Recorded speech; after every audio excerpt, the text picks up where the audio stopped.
हळूहळू खर्च वाढत गेला आणि मग त्यांनी नाईलाजास्तव पैसे व्याजाने घेतले आणि मुलांचे शिक्षण पूर्ण करत गेले. पण मुलांचे शिक्षण, घरातला खर्च यामुळे व्याजाचे पैसे फेडू शकले नाहीत. व्याजावर व्याज वाढत गेलं. मोठी मुलगी आता लग्नाची झाली होती. तिला स्थळ येत होती. मग एक दिवस असंच तिला खूप चांगले स्थळ आले आणि लग्न ठरलं. लग्नाचे दिवस जवळ येत होते, पण हातात मात्र लग्नासाठी पैसे नव्हते. मुलीच्या लग्नासाठी परत पैसे व्याजाने घेतात आणि लग्न करतात. त्यानंतर दुसरी मुलगी सुद्धा पाठोपाठ लग्नाची होते. तिचे शिक्षण पूर्ण झाल्यावर तिचे सुद्धा लग्न होते आणि ज्या महिन्यात दुसऱ्या मुलीचे लग्न झालेले असते त्याच दुसऱ्या महिन्यात तिसऱ्या मुलीचे सुद्धा लग्न होते. अशा प्रकारे तिघींची लग्न होतात. पण दोघे व्याजाने बुडून जातात. काही वर्ष निघून जातात. मोठ्या मुलीला मुलगी असते.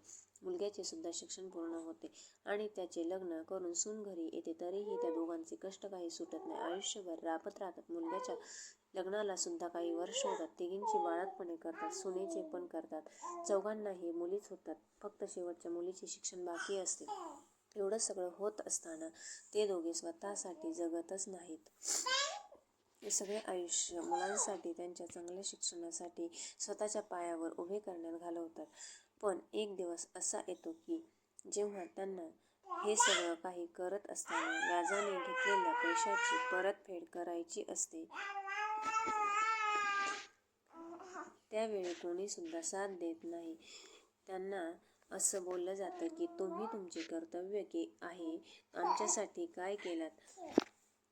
आम्ही सांगितलं नव्हतं जन्माला घालायला. तुम्ही कर्ज केले, तुम्ही फेडा. मग तुम्हीच सांगा काय मिळालं त्या दोघांना?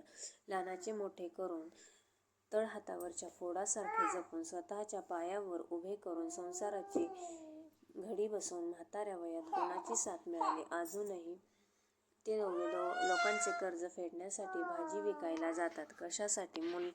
तर मुलांसाठी कर्तव्य केलं होतं म्हणून. आणि शेवटी त्यांना काय मिळालं?